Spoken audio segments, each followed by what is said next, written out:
Independence celebration, and thank you for joining us on Journalist Hangout on Sunday. I am Olajumoke Olatunji.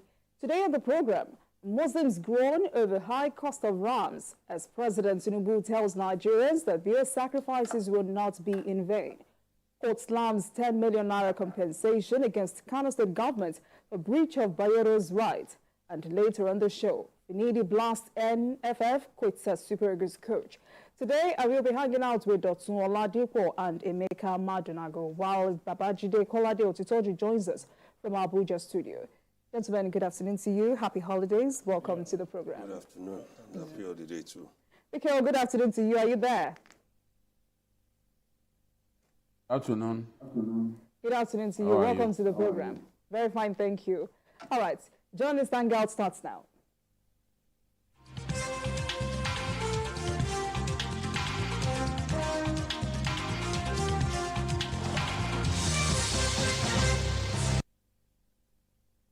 Let's begin with illicit trans-border trade, particularly smuggling of Nigerian fuel to other countries, which is taking a big toll on the economy. The federal government has raised the alarm that smuggled petrol from the country floods West African market, following hike in the pump price of the product in neighboring countries.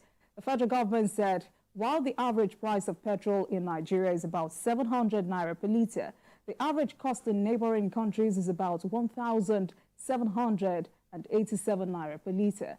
The Controller General of the Nigeria Customs Service, Adewale Adeniyi, said the agency has joined forces with the Office of the National Security Advisor to tackle this menace. Gentlemen, such disparity in the price. Emeka, would you like to go first? Well, thank you so much. I think something is missing in the narrative. Yeah, because exactly this time last year, there were newspaper reports that the removal of subsidy by President Bola Tinubu had a heavy effect on the smuggling of petroleum products across the Nigerian border. Actually, some governors and top officials of the administration, really boasted about it, that yes, fuel smuggling, that the removal of subsidy had led to an end to smuggling and all of that. They kept talking about it. But exactly a year later, we are hearing that smuggling has resumed. In fact, that is booming, to use, the language of the reports. Then the question is, what has changed? Because if you look at it, as at that time, it was being expected that the refinery in N'Djamena, Chad, because there were protests in Chad over, fuel scarcity. It was expected that the refinery in N'Djamena would be fixed, within months. And then it also said that the conflict in Sudan was affecting, distribution of fuel around, that's the Central African region. Then, of course, it was said also that weather, later in the year, that weather was disrupting the offloading of petroleum products from Togo, from the port in Togo. Now, one other interesting thing I want to notice is, at that time, the Naira was higher than the CFA, which is being used by 17 Francophone countries. Now, the CFA is higher than the Naira. So, I need to understand how come when the Naira was higher than the CFA, smuggling of petroleum products was booming. Okay. Now the CFA is higher than the Naira. It's still happening. It's still booming. So in between, where is the truth lie?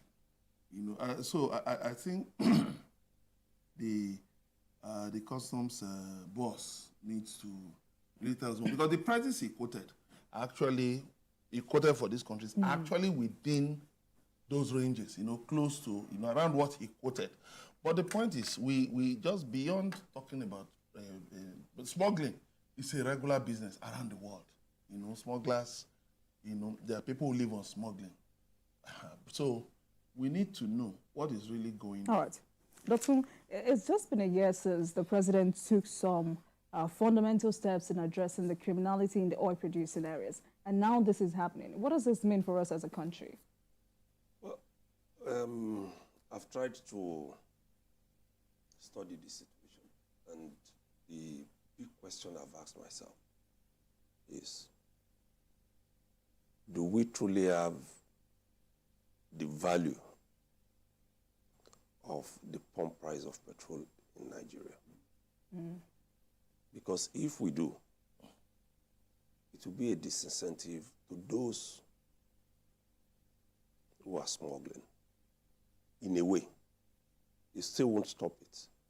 Because when you look at those who engage in these illicit trades, just like what is happening to the dollar, they also do some permutations, throw certain things into the market or at the market, and then that creates some form of panic, and then they achieve their aim. So, does it mean that we are still subsidizing fuel, like the World Bank and others are saying? Because if we are doing, then it makes it profitable for these people to buy at this rate and then go and sell. That's one. Number two is that once it is even costlier, based on the analysis we've had now about what is happening in countries around us in terms of production and distribution of petroleum products, then it becomes easy or more profitable for those who want to smuggle to do so.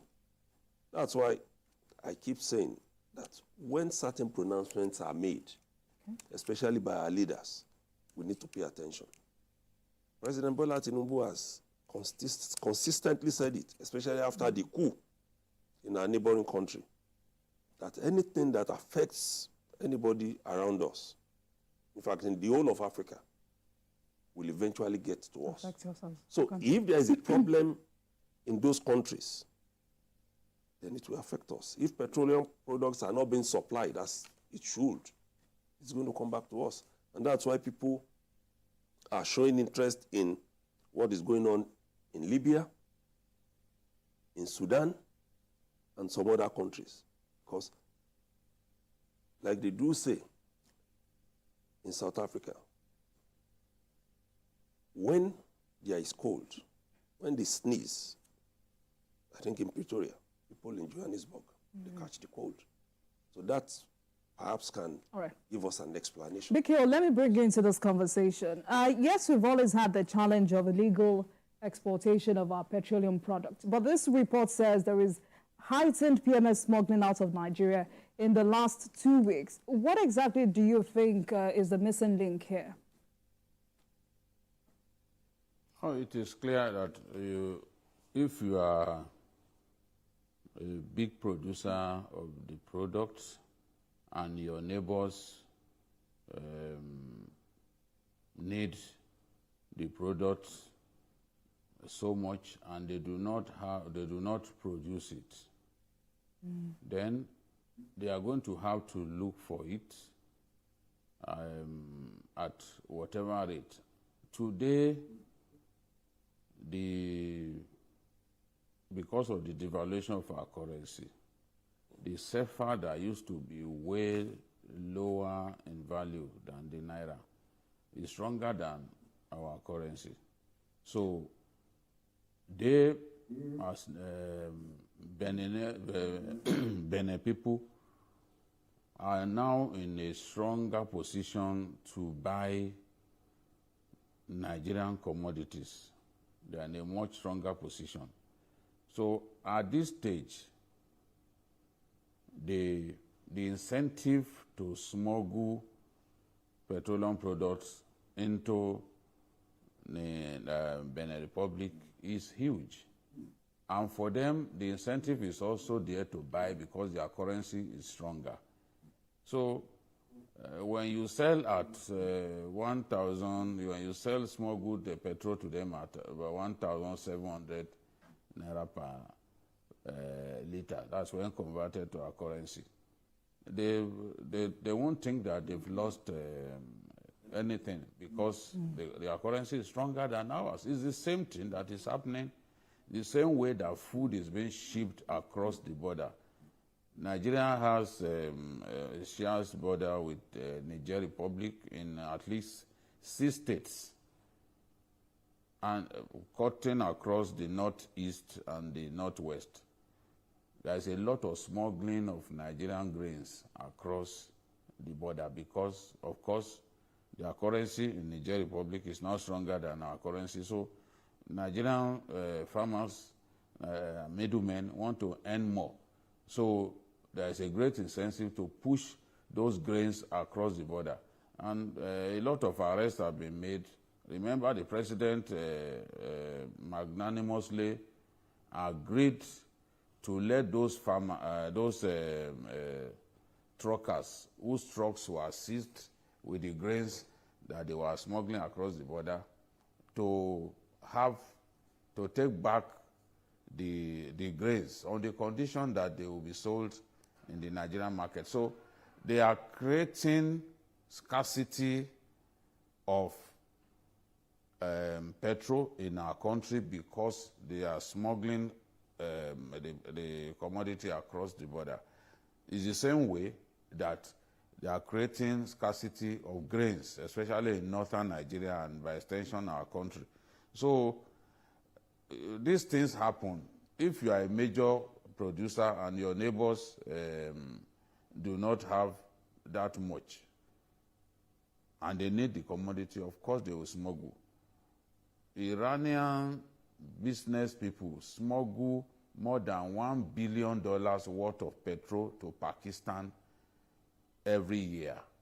It is even speculated that every day at least 2,000 vehicles smuggle petrol in drums across the 900-kilometer border between Iran and Pakistan.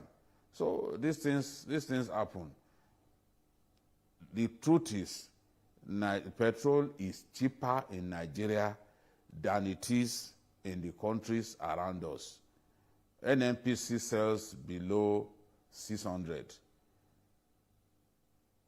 And because of that, our neighbors who cannot buy it within their country at that rate will find our petrol attractive at that price. So this is the thing.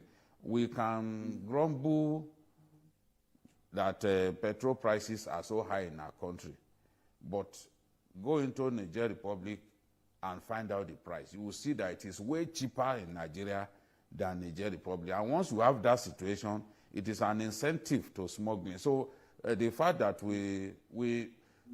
subsidy was removed because some people were feeding fat from subsidy. They were stealing us blind through subsidy by inflating our consumption rate.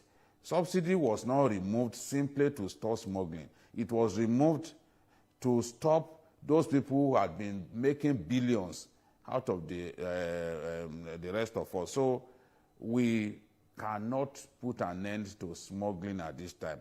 Whoever thought that removing subsidy will put an end to what's it called, to smuggling, it's not saying the truth. As long as your fuel is way cheaper than the price at which it is sold to your neighbors, there will always be an incentive to smuggle. All right. Thank you very much, gentlemen. Let's move on quickly.